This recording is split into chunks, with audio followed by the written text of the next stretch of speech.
eu quero trazer uma notícia mais ligada à área econômica, que é o acordo entre Mercosul e União Europeia. Após 25 anos de muitas negociações, parece que agora vai, né? Aí tem o destaque do portal da Brasil Paralelo. Parlamentares destacam avanços do acordo do Mercosul e União Europeia para o Brasil. Né? A gente teve o anúncio que foi feito durante uma cúpula lá no Uruguai, em Montevidéu, e a presidente da Comissão Europeia, a Ursula von der Leyen, disse que o acordo cria uma das maiores alianças de comércio do mundo. Integrará dois dos maiores blocos econômicos, que são justamente o Mercosul e a União Europeia, que reúnem cerca de 718 milhões de pessoas e um PIB de aproximadamente 22 trilhões de dólares. Ainda não foi assinado, mas vai ser assinado em breve, e depois dessa assinatura será submetido aos parlamentos aqui no Brasil, terá que ser aprovado pelo Congresso Nacional. Luiz Felipe, tua visão aí sobre esse acordo, o que você já viu sobre isso? Uma longa novela, ainda não está muito claro o efeito prático disso para mim, não sei se para você também. Boa noite. Também não está claro, o diabo está no detalhe, e eu estou vendo um contrassenso absoluto ali. Acordo de livre comércio com cota.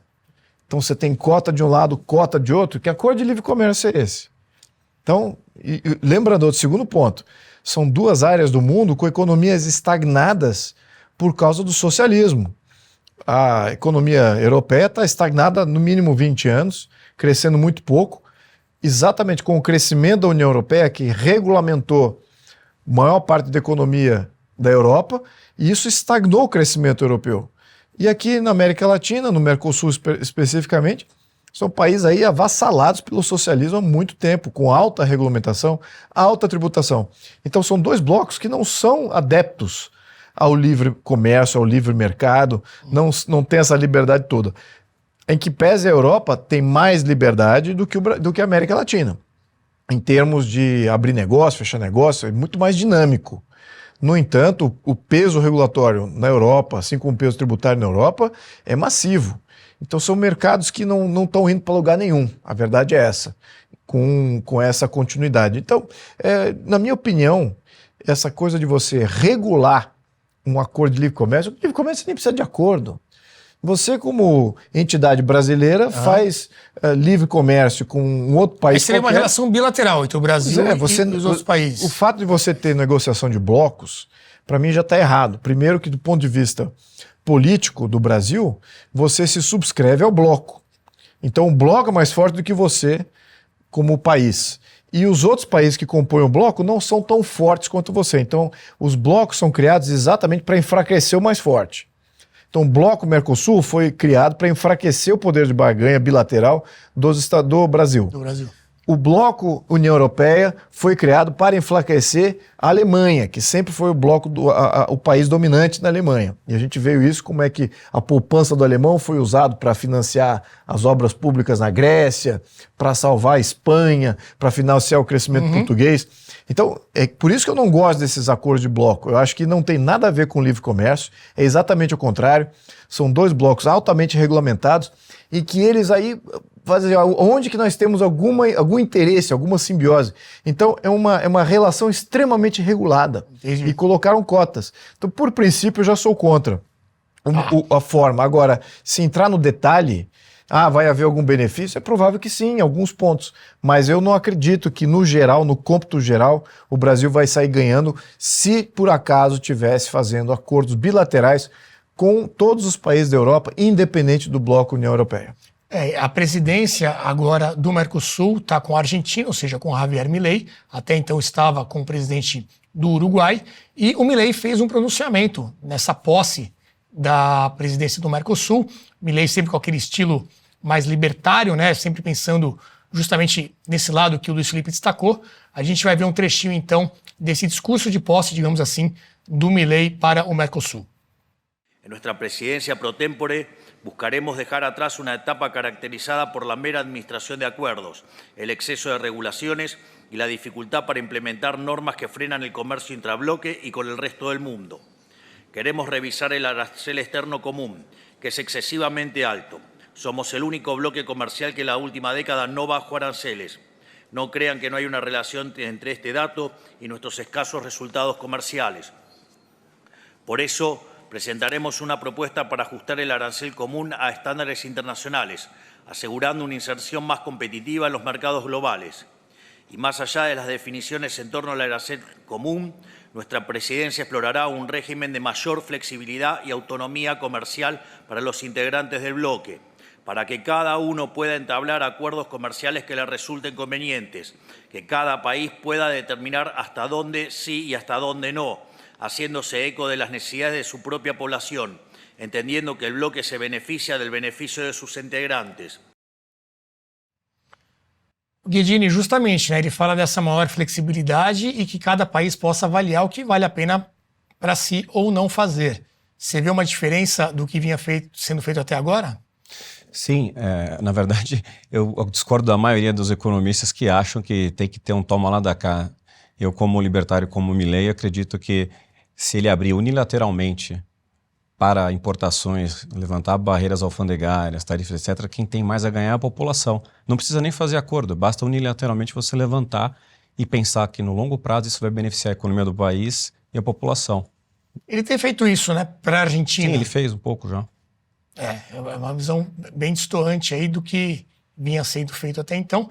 Eu quero aproveitar para pedir para você curtir o nosso vídeo aqui, dar o like no YouTube, que isso nos ajuda a ganhar mais relevância, a nossa live chega para mais pessoas. Se você ainda não é inscrito no canal também, faça isso agora, aproveite para que o Cartas na Mesa chegue mais longe a cada momento. Eu quero aproveitar também a presença do João Henrique, que vai se aprofundar mais no tema de segurança, que é o nosso próximo assunto, mas é claro que o mundo do crime, João Henrique, você já trouxe isso para nós em alguns outros conteúdos, por exemplo, no Entre Lobos, João Henrique tem grande participação no nosso documentário especial sobre segurança pública, trabalhou ali como um consultor, nos deu os caminhos das pedras para fazer aquele material. O impacto do crime na economia também, né? Você fala muito sobre a economia ilícita, os números que isso movimenta, se fala muito do PCC, né? Bilhões e bilhões de reais com empresas, com verdadeiras gigantes aí nos seus mercados. Como é que é o impacto do crime também econômico para a vida do cidadão comum? Todo período.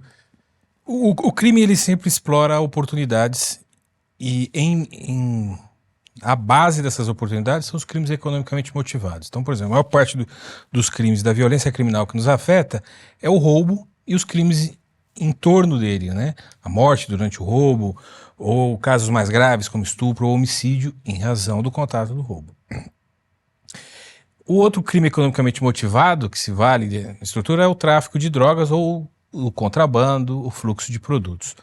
Essas duas vertentes, seja a expropriação, que é quando ele vai lá e retira, por exemplo, o roubo do celular ou do veículo, ou os produtos que são ilícitos a priori, como droga, ou produtos que foram contrabandeados, os dois se valem nessa relação econômica. No final das contas, nós vamos ter um consumidor que vai comprar um celular roubado, uma peça de veículo roubado.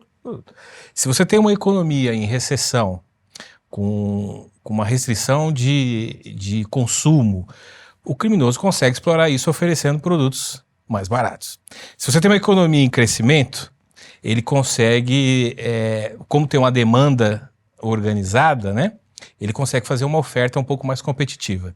Então, o crime sempre vai explorar situações econômicas, ele explora de maneira diferente. Se adapta. Mas a gente tem, inclusive, eu organizei o Observatório de Mercados Ilícitos da Fiesp, onde ela começa a medir 9 mercados ilícitos, que não tem a ver com drogas e armas, por exemplo. São eletrônicos, celulares, brinquedos. Com exceção da pandemia, isso é medido desde 2015, né? Com dados a partir de 2010. Esses 9 mercados nunca retroagiram. E são dados primários. Você coleta os dados que foram de produtos que foram roubados, furtados, ou que entraram no contrabando, que tem uma estimativa significativa. Então, só quando teve uma retração de fato, por conta da pandemia, ele caiu. Em recessão, em bonança, ele teve crescimento. A última mensuração, só esses 9 mercados, eles geravam 25 bilhões de reais ano só no estado de São Paulo. Esse é o dinheiro que financia a violência criminal, que nos ataca ali o tempo todo. E o crime está sempre pronto para explorar fragilidades na capacidade do Estado de impor custo. Então, além de roubar, traficar, contrabandear produtos, ele começa a perceber que existem uma relação como as relações que foram reveladas, né, nas investigações realizadas pelos policiais aqui de São Paulo e o Ministério Público de São Paulo, na questão da Cracolândia. Então, explorando contratos de lixo, contratos de transporte urbano, aí estou juntando uma outra investigação. Essas são as tais máfias, né, que a gente fala. Mas veja, no final das contas, ele entra como um grande ele entra como um grande varejista de produtos e também como um grande financiador. Quase uma tempestade perfeita, né? Você tem, por um lado, a economia toda regulamentada e com essa dificuldade de produzir desempenho, gerar receita, lucro e salário. Do outro lado, você tem o crime com baixíssimo custo, ou seja, com toda a estrutura de incentivo para entrar no crime. Razão pela qual temos o segundo maior mercado de consumo de cocaína do planeta.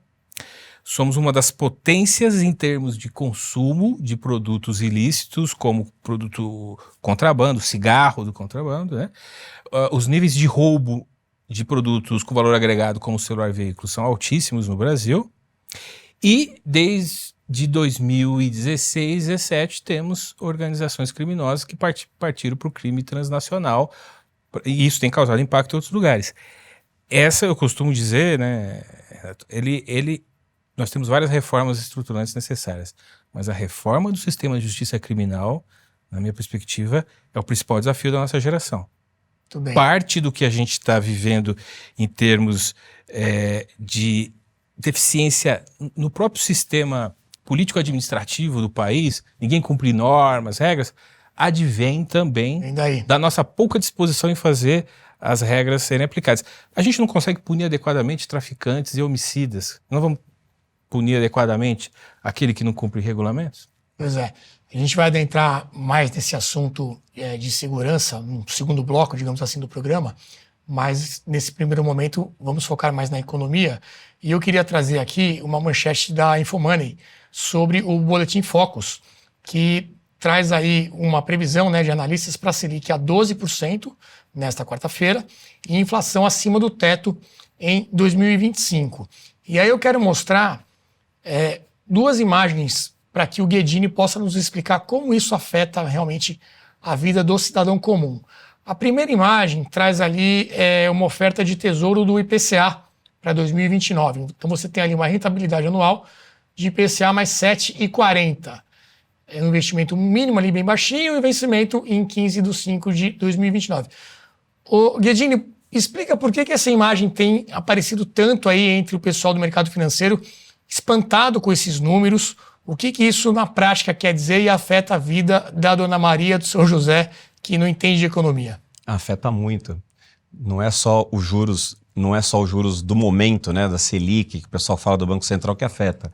Esses juros aí de longo prazo, juros real, né, ou seja, juros acima da inflação, é os juros que determina qual o custo de captação das empresas, qual o custo de oportunidade de investimento. Quanto maior esses juros, quanto mais os investidores, seja locais, seja estrangeiros, estão pedindo para comprar os títulos de dívida brasileira atrelada à inflação, que é o caso, mais difícil fica das empresas se financiarem, mais difícil fica de ter investimento. Construção de fábrica, de projeto de longo prazo, de infraestrutura, de várias coisas. Afeta a quantidade de emprego no futuro e, portanto, renda, etc., a longo prazo. É que você não vê isso imediatamente, você não vê isso no D0, no primeiro momento. Então, você, por exemplo, mostrou no gráfico anterior lá a projeção de inflação, né? Projeção de inflação que já começa a aumentar, já tem gente falando em inflação para 2025 acima do teto da meta, né, em 5%, já tem gente falando de projeção para 2026 também acima do teto da meta, né? Usando um pouco de termo técnico aqui, mas as inflações implícitas, né, pelos títulos e a curva do mercado financeiro já estão nesse nível, ou seja, já está sendo precificado que não vão conseguir bater a meta, mesmo com a curva de juros já precificando hoje um aumento de em torno de 4%, ou seja, de 400 basis points daqui até mais ou menos a metade do ano que vem. Ou seja, então o mercado está dizendo, a gente espera que o próximo Banco Central, né, o Galípolo que entra agora no final a partir do começo do ano que vem, vai conseguir ter independência para aumentar os juros em pelo menos aí mais uns 400 bips para E segurar aí o essa esperado seria expectativa que a de inflação. fosse ancorada com esse aumento de juros. Mas mesmo assim... Então você tem essas duas coisas ao mesmo tempo, tanto o juros de curto prazo de agora sendo esperado que suba, como também esse de longo prazo já refletindo as incertezas da sustentabilidade dessa dívida brasileira. Porque quanto mais o governo gasta, quanto mais ele demonstra pouco apreço à responsabilidade fiscal de longo prazo, mais as expectativas sobre a curva de dívida PIB, né, em cima no numerador, dívida embaixo, um índice, e embaixo o PIB, mais essa expectativa com relação a essa curva piora. E quanto mais ela piora, mais os juros que o mercado, que os investidores cobram para tomar esse risco de pagamento dessa dívida. É basicamente essa a dinâmica. E aquela segunda imagem que a gente mostrou, então, com esse retorno, né, de IPCA mais 7,40, se não me engano, tá aí, ó. Isso, para os ricos, vamos dizer assim, né, como a esquerda gosta de dizer, para quem tem dinheiro, acaba sendo muito bom, digamos assim, porque você vai colocar o teu dinheiro ali e vai ter uma remuneração muito alta, mas tem o risco também do governo não pagar isso. Explica um pouco para a gente o que é isso daí. É uma opção de investimento para quem quer emprestar dinheiro para o governo. Vamos ser bem didático aqui para o nosso público. Isso, vamos ser didático. Isso é uma opção de financiar a nossa dívida. Ou seja, o governo tem 3 maneiras de pagar o que ele gasta. Ou é com dívida, emitindo dívida nova, que é o que tem acontecido, nós estamos aumentando a nossa dívida bruta. Ou é com imposto, que não é popular, é difícil. Ou tem a terceira maneira, mais sorrateira, que se fez na história da humanidade e muito mais recentemente, desde a eliminação do padrão ouro e da criação das moedas fiduciárias, que é a inflação. Inflação nada mais é do que um imposto disfarçado que corrói o poder de compra da população, principalmente dos mais pobres. Então, quando a gente está dizendo que a inflação vai aumentar, a gente está dizendo, ó, vai se taxar, vai se financiar essa gastança via diminuição do poder de compra, principalmente do mais pobre. Porque aquele que tem condições, ele compra esse título atrelado à inflação, ou ele compra dólar, ele se protege. Justamente são os mais simples que não têm condições, que sofrem mais com a inflação. E aí, respondendo a sua pergunta mais diretamente, Renato, sim, essa dúvida de se vai ser possível pagar esses juros tão alto é o que faz cada vez mais as pessoas ficarem relutantes de comprar. Pô, mas parece muito bom para ser verdade, né? 7, 8% acima da inflação, por que não comprar? Ué, às vezes você quer comprar algo a 5% mais IPCA, mas você não quer comprar um negócio de 10% mais IPCA, porque começa a ficar tão pesado essa dívida que fica na dúvida se vai ser possível pagar, né? E pagar sem ter inflação, obviamente. Porque se você tem inflação muito alta, você consegue diluir essa dívida, como eu falei, só que você corrói o poder de compra em moeda real, em moeda forte, em dólar. Qual que é a válvula de escape? É o dólar. Então você que está pensando em termos de poder de compra globalmente, fala, poxa, eu vou pensar igual um investidor estrangeiro, eu não vou comprar isso daqui porque em real está muito bom. Ué, mas sabe lá para onde vai o real? Frente já pode estar ruim. Então é bom, pero não mútil, depende de qual moeda você está olhando o seu retorno. Né? Ô Luiz Felipe, a gente conversava até outro dia, né, fazendo projeções para os próximos 2 anos aí, os últimos 2 anos desse governo Lula. Qual que é a tua perspectiva em termos de economia mesmo, né? A gente vê um governo, então, ainda acreditando nesse modelo de gastar bastante, né, de induzir a economia, de promover crescimento do PIB, que se você olha a foto hoje, você tem números positivos, a gente vai falar disso até, um deputado que se diz de oposição comentando sobre isso. Então, o governo ele destaca sempre PIB, desemprego baixo, inflação ainda querendo subir, mas ainda sob um certo controle. Até quando vai isso? E aí, a grande pergunta é, será que eles estão apostando nisso para garantir uma reeleição para o próximo governo e aí depois se vira com o que vier pela frente? Ou a tua percepção é que isso não vai dar tempo de chegar até lá e aí você vai ter que já enfrentar essa crise antes das próximas eleições? Pergunta fácil. Não, mas é fácil para mim mesmo. Eu concordo que é fácil. Talvez seja difícil para o telespectador que está longe, distante do problema. Porque quando eu vejo esses números ali, de IPCA mais 7, para mim está tudo errado ali. O que o governo está dizendo que é a inflação? Entre 4% e 5%. Não é 4% e 5%. Você acredita no IBGE, liderado pelo Postman, aparelhado pelo Lula? Você acredita mesmo? Você acredita mesmo que a inflação está 4%, 5%? Se você acreditar, você não está morando no Brasil. Ou não está fazendo compras. A inflação explodiu. A verdade é essa. Na minha opinião, aquela taxa de juros que eles estão praticando ali, IPCA mais 7, está baixo. Está baixo e eu acho que não vai captar o bastante. Porque a inflação, na minha opinião, está no mínimo o dobro do que estão dizendo, que é na faixa de 4,5. Para mim está perto de 10, no mínimo. Então você fala assim, puxa vida, então já quer dizer que estamos aí com juros até baixos. Se for 4,5% mais 7, estamos falando aí de uns 12, 13% aí embutido. Então, para mim está baixo, considerando que o país está gastando mais do que arrecada há muito tempo, está com um endividamento crescente, não tem nenhuma visibilidade. Hoje, nós, parlamentares, deveríamos estar tomando decisões para, com uma decalagem de 6 meses, esses resultados começarem a vir a ser maturizados nas contas públicas. Nós não estamos tomando essas decisões ainda. Então, esse ano é um ano fake. É um ano completamente fake, de crescimento do PIB fake. 3,5%. Existe gasto do governo que expandiu. Expandiu como? Aumentou a arrecadação e aumentou o endividamento. Peraí, mas e a economia que não depende de gasto de governo? Essa, na minha opinião, está estagnada ou talvez até em contração em alguns setores. É a minha opinião. Então, o que você está vendo? É um aumento da economia estatal não sustentável. Isso significa que como é que você vai financiar quando o que você já tem de dívida já é impagável. É isso que nosso colega aqui mencionou. O mercado já entendeu, com esse governo, eles nunca vão fechar essa conta. O dólar subiu, explodiu para cima de 6, não vejo ele baixando. Se não tiver realmente um choque de contenção de gastos, grandes reformas de previdência, grandes reformas no sistema educacional, grandes reformas no sistema de assistencialismo, que não foram pautadas ainda, não estamos nem discutindo elas, então não serão grandes reformas e os impactos de gasto não vão se materializar. Se vamos gastar ali, parar de gastar 40 bilhões, 70 bilhões, peraí, 40, 70 bilhões de 3 trilhões de arrecadação não é nada. Não é nada, não é nem material do ponto de vista contábil. Qualquer contador que esteja olhando aqui o programa vai fazer, peraí, é 0,1% que eles estão falando que vão ter contenção de gastos? Isso não é nada. Então significa que a gente não está cortando gastos.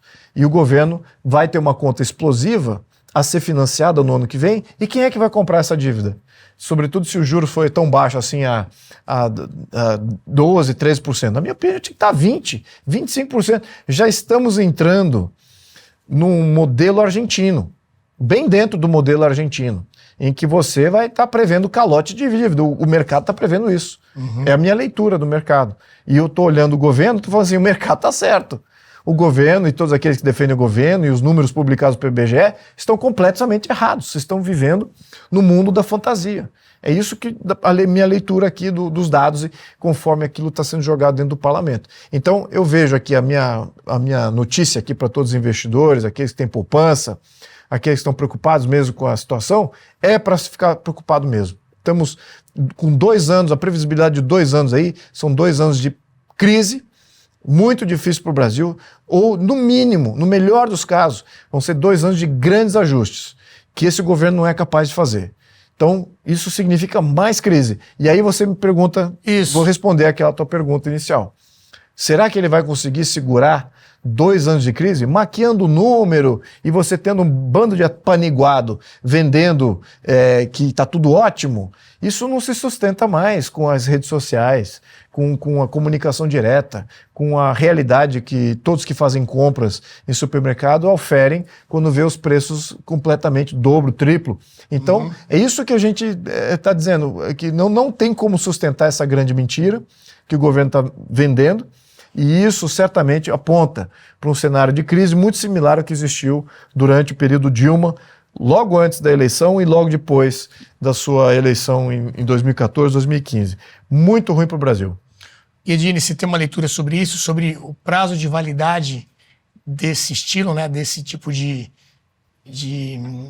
modelo, né, do governo, e pensando principalmente em 2026, algum palpite do que vai acontecer? Sim, tenho sim, Renato. Lembrando o que aconteceu lá na época da crise da Dilma, né?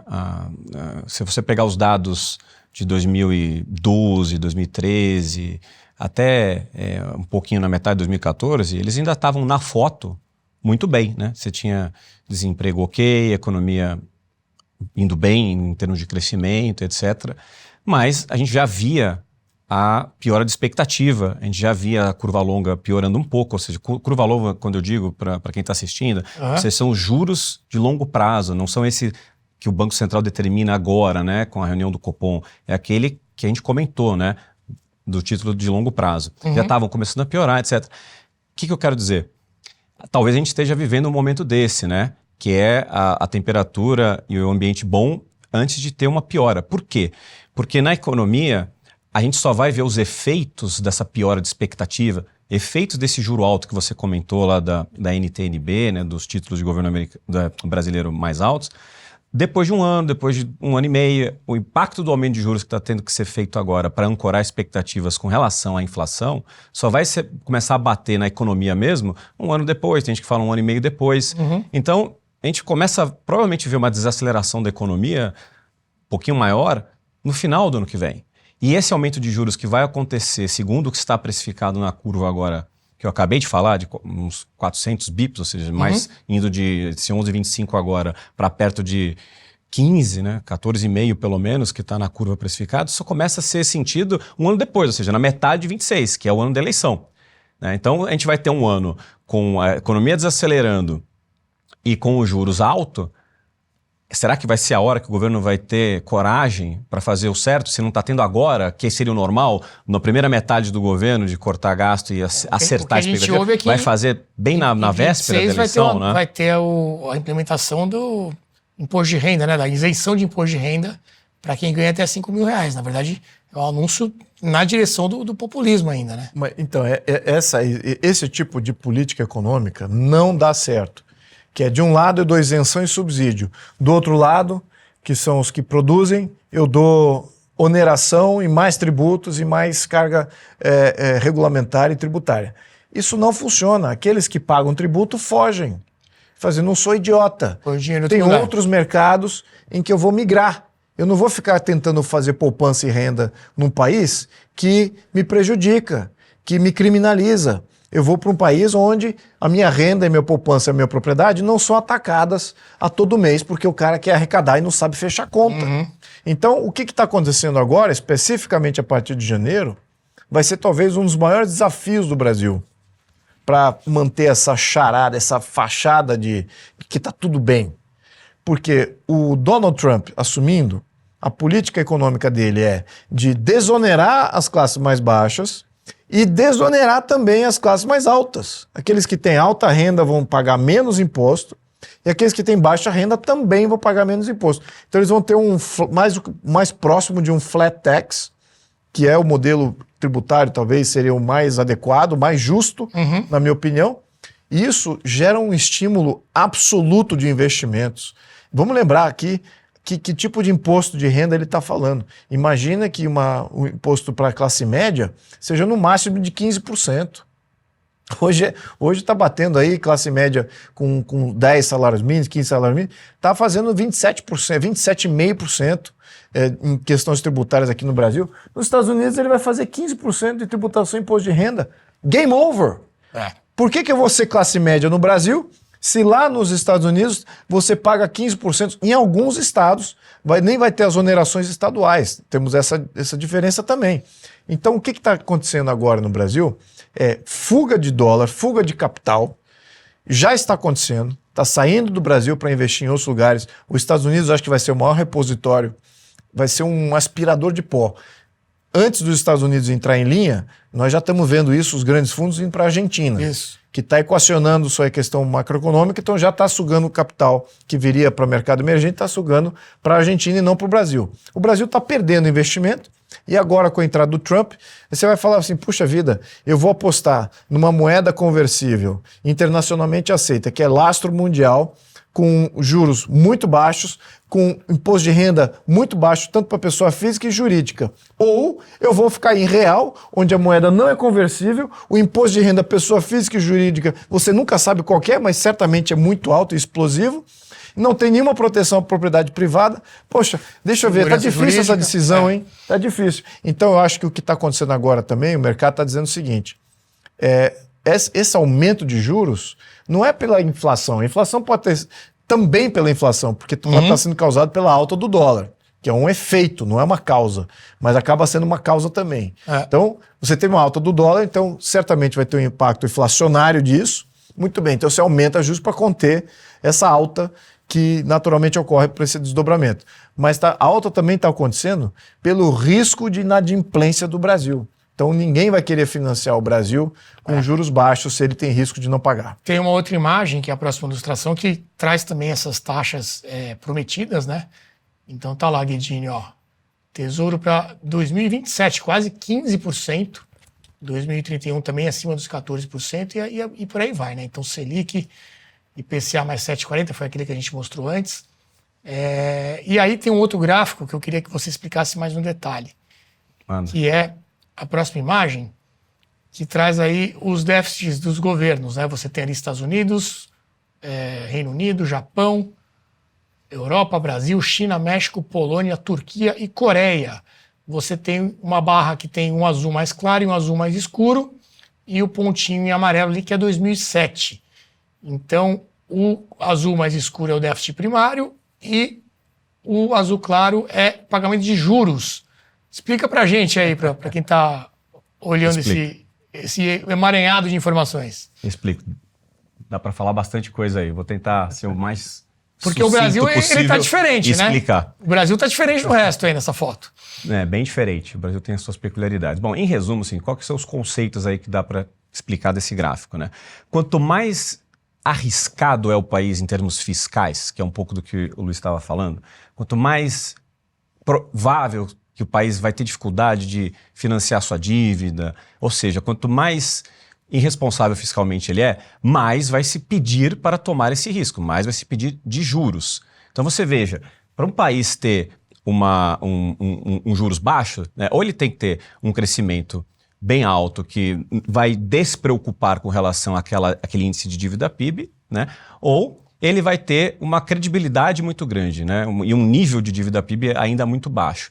No caso do Brasil, ele tem um nível de dívida PIB que está indo de uns 72 para em torno de 87, 88 em um período curto aí de 4, 5 anos, e a tendência é continuar mesmo com um arcabouço que não resolve o problema. E além disso tem um juros real, que é esse que a gente viu ali dos títulos de dívida brasileira, alto. Isso é uma combinação muito difícil de resolver. E o irônico dessa fórmula é que quanto mais alto os juros é para tentar resolver o problema da inflação, mais arriscado fica a sustentabilidade disso daí. Então, qual que é a única solução? Essa barrinha de azul escuro ali melhorar, que é o déficit primário, né? Ou seja, é cortar na carne, é fazer reforma estruturante. Por quê? Vamos voltar na matemática do índice aqui de dívida PIB. É muito simples. O numerador, que é a dívida, está crescendo 9 trilhões. Nessa taxa de juros real que a gente está vendo aí mais ou menos, né? Hoje em dia está 7%, outro fala 6,5%, enfim, está crescendo nessa faixa. O denominador, que é o PIB, né, também em termos reais, hoje na foto está crescendo 3%. Mas isso com os estímulos fiscais que tiveram nos últimos 2 anos. Dá para argumentar, é consenso dos economistas, que o PIB potencial do Brasil, dado a demografia e dado a produtividade, é bem menor do que esses 3%. Né? Tem gente que fala 1,5%, tem gente que fala 2%, mas já dá para você sacar a diferença. Entre 7, vamos ser bonzinho, vamos dizer que 7 está esticado, que vai voltar para os juros de equilíbrio real de 5. Que seja 5 e o denominador cresce a 2. Conta de padeiro aqui, tá, para todo mundo entender. A diferença que vai fazer esse índice estabilizar é de 3. Então a gente precisa ter um superávit primário de 3. Voltando para o seu ponto dos números, Luiz. Quanto que é 3% do PIB aí? É da ordem de grandeza de 350 bilhões de reais.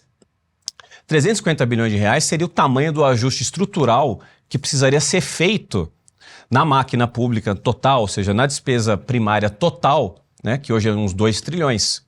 Dá para fazer um ajuste de 350 em 2 trilhões? Dá.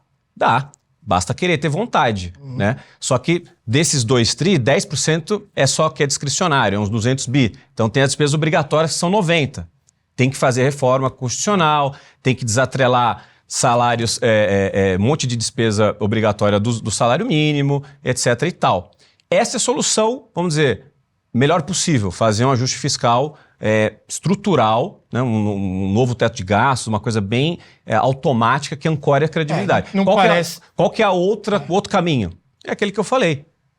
É a inflação. Porque a inflação resolve esse índice aí. Porque você continua arrecadando em linha com a inflação, mas a dívida se desvaloriza em termos reais.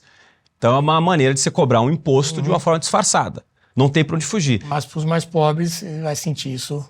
Acontece que, infelizmente, alguns tipos de político não entendem essa relação de causalidade entre a irresponsabilidade fiscal e o aumento dos juros. Eles acham que é um complô de um cara malvadão do mercado, e não é.